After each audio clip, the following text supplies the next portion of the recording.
I have yet to give a speech or have a meeting where somebody doesn't ask me the millennial question. What's the millennial question? Apparently, millennials as a generation, which is a group of people who were born approximately 1984 and after, are tough to manage. And they're accused of being entitled and narcissistic and self-interested, unfocused, lazy. But entitled is the big one. And because they confound leadership so much, what's happening is leaders are asking the millennials, what do you want? And millennials are saying, we want to work in a place with purpose, love that. We want to make an impact, whatever that means. We want free food and beanbags.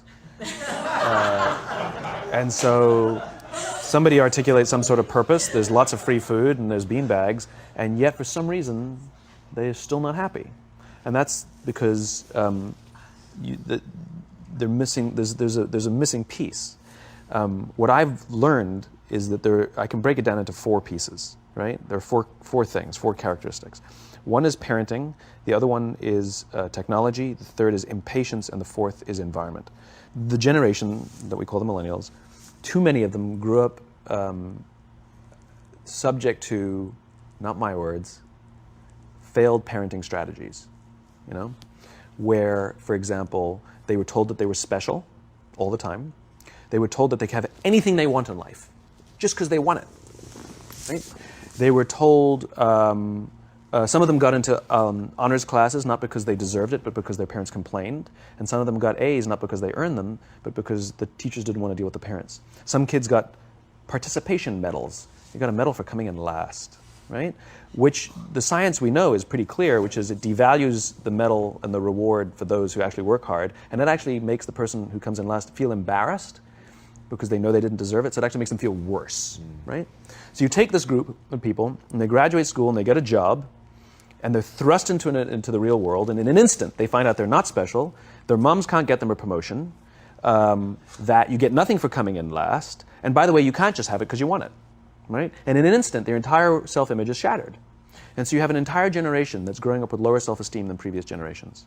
The other problem, to compound it, is we're growing up in a Facebook, Instagram world. In other words, we're good at putting filters on things. We're good at showing people that life is amazing even though I'm depressed, right? And so everybody sounds tough, and everybody sounds like they got it all figured out. And the reality is there's very little toughness, and most people don't have it figured out. And so when the more senior people say, well, what should we do? They sound like, this is what you got to do. And they have no clue. Right?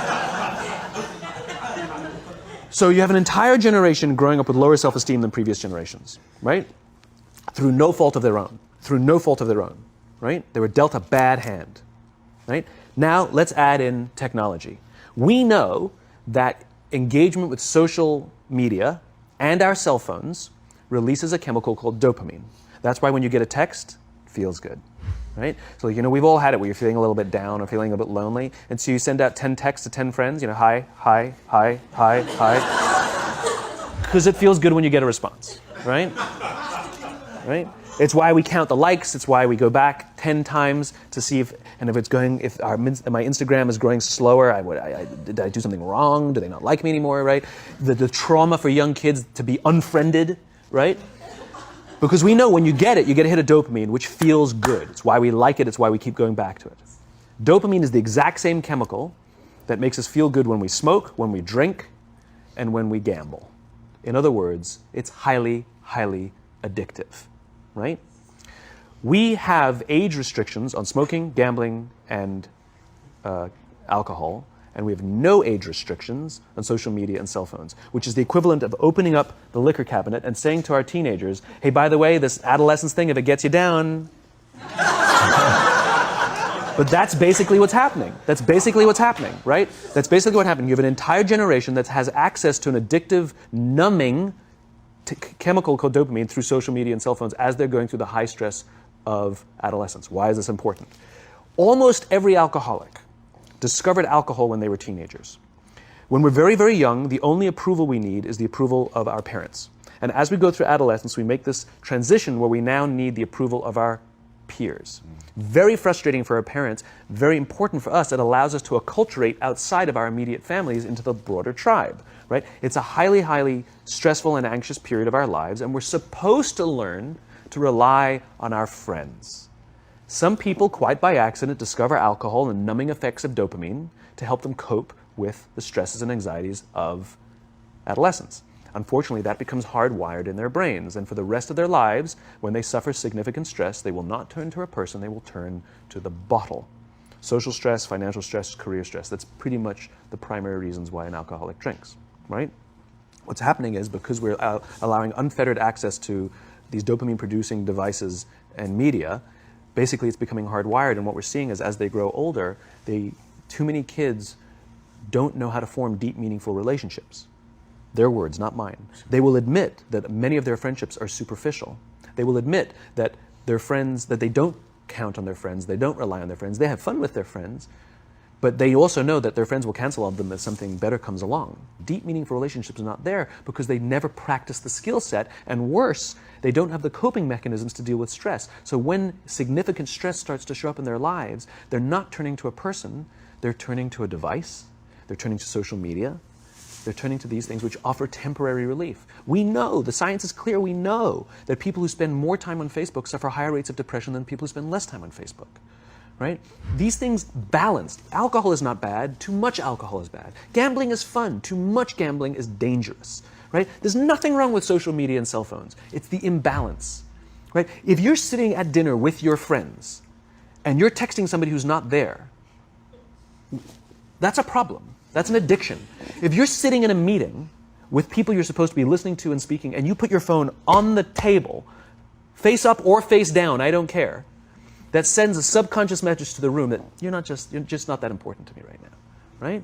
That's what happens. And the fact that you cannot put it away is because you are addicted, right? If you wake up and you check your phone before you say good morning to your girlfriend, boyfriend, or spouse, you have an addiction. And like all addiction, in time, it'll destroy relationships, it'll cost time, and it'll cost money, and it'll make your life worse, right? So you have a generation growing up with lower self-esteem that doesn't have the coping mechanisms to deal with stress, right? Now you add in the sense of impatience, right? They've grown up in a world of instant gratification. You want to buy something, you go on Amazon, it arrives the next day. You want to watch a movie? Log on and watch a movie. You don't check movie times. You want to watch a TV show? Binge. You don't even have to wait week to week to week, right? I know people who skip seasons just so they can binge at the end of the season, right? Instant gratification. You want to go on a date, you don't even have to learn how to be like, hey. You don't even have to learn and practice that skill. You don't have to be the uncomfortable one who says yes when you mean no, and says no when you mean no, and yes when you... You don't have to swipe right. Bang, I'm a stud. Right? You don't have to learn the social coping mechanisms, right? Everything you want, you can have instantaneously. Everything you want, instant gratification. Except job satisfaction and strength of relationships, there ain't no app for that. They are slow, meandering, uncomfortable, messy processes.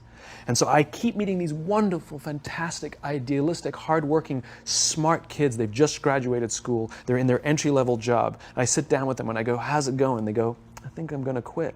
I'm like, why? They're like, I'm not making an impact. I'm like, you've been here 8 months. You know? It's as if they're standing at the foot of a mountain and they have this abstract concept called impact that they want to have in the world, which is the summit. What they don't see is the mountain. I don't care if you go up the mountain quickly or slowly, but there's still a mountain. And so what this young generation needs to learn is patience. That some things that really, really matter, like love, or job fulfillment, joy, love of life, self-confidence, a skill set, any of these things, all of these things take time. Sometimes you can expedite pieces of it, but the overall journey is arduous and long and difficult. And if you don't ask for help and learn that skill set, you will fall off the mountain, or you will, the worst case scenario, and we're already seeing it, the worst case scenario is we're seeing an increase in suicide rates, we're seeing an increase in this generation, we're seeing an increase in accidental deaths due to drug overdoses, we're seeing more and more kids drop out of school or take leaves of absence due to depression. Unheard of. This is really bad. The best case scenario, those are all bad cases, right?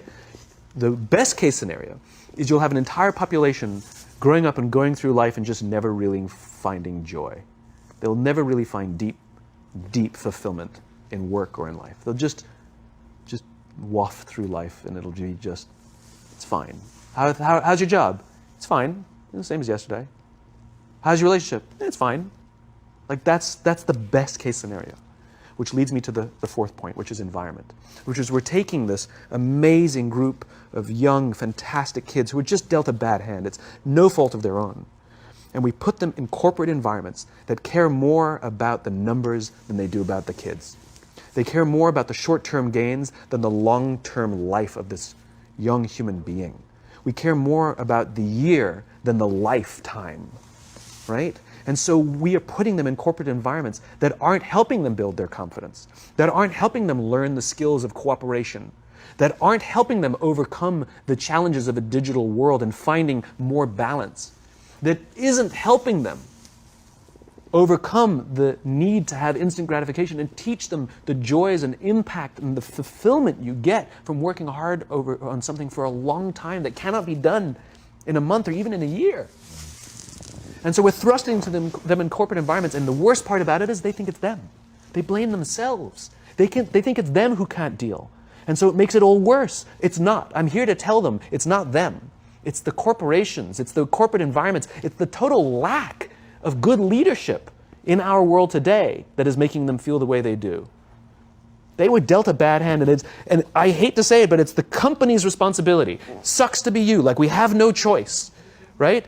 This is what we got, and I wish that society and their parents did a better job. They didn't. So we're getting them in our companies, and we now have to pick up the slack. We have to work extra hard to figure out the ways that we build their confidence. We have to work extra hard to find ways to teach them the social skills that they're missing out on. There should be no cell phones in conference rooms. None. Zero. And I don't mean the kind of like sitting outside waiting to text. I mean like when you're sitting and waiting for a meeting to start, this is what we all do. We all sit here and wait for the meeting to start. Meeting starting? Okay. And we start the meeting. No, that's not how relationships are formed. Remember we talked about it's the little things? Relationships are formed this way. We're waiting for a meeting to start and we go, how's your dad? I heard he was in the hospital. Oh, he's really good. Thanks for asking. He's actually at home now. Oh, I'm really glad. That was really amazing. I know, it was really scary for a while. That's how you form relationships. Hey, did you ever get that report done? Oh my God, no, I didn't. I'll help you out. Can I help you out with that? Really? That's how trust forms. Trust doesn't form at an event in a day. Even bad times don't form trust immediately. It's the slow, steady consistency. And we have to create mechanisms where we allow for those little innocuous interactions to happen. But when we allow cell phones in conference rooms, we just, okay, have the meeting. And then my favorite is like when there's a cell phone there and you go like this, you go. It rings and you go. I'm not going to answer that. Like, Mr. Magnanimous, you know? When you're out for dinner with your friends, like, I do this with my friends. When we're going out for dinner and we're leaving together, we'll leave our cell phones at home. Who are we calling? Maybe one of us will bring a phone in case we need to call an Uber or take a picture of our meal. That goes without saying, come on. I'm an idealist, but I'm not insane. You know? Not a heathen. I mean, it looked really good. We'll take one phone. And so it's like an alcoholic. The reason you take the alcohol out of the house is because we cannot trust our willpower. We're just not strong enough. But when you remove the temptation, it actually makes it a lot easier. And so when you just say, don't check your phone, people literally will go like this. And somebody will go to the bathroom, and what's the first thing we do? Have the phone. Because I wouldn't want to look around the restaurant for a minute and a half, you know? But if you don't have the phone, you just kind of enjoy the world. And that's where ideas happen. The constant engagement is not where you have innovation and ideas. Ideas happen when our minds wander and we go, and you see something, I bet they could do that. That's called innovation, right? But we're taking away all those little moments, right? You should not, and none of us should charge our phones by our beds. We should be charging our phones in the living rooms, right? Remove the temptation. You wake up in the middle of the night because you can't sleep, you won't check your phone, which makes it worse. But if it's in the living room, it's relaxed, it's fine. But it's my alarm clock. buy an alarm clock. They cost $8, right? I'll buy you an alarm, right? But the point is we now in industry, whether we like it or not, we don't get a choice. We now have a responsibility to make up the shortfall and to help this amazing, idealistic, fantastic generation build their confidence, learn patience, learn the social skills, find a better balance between life and technology. Because, quite frankly, it's the right thing to do.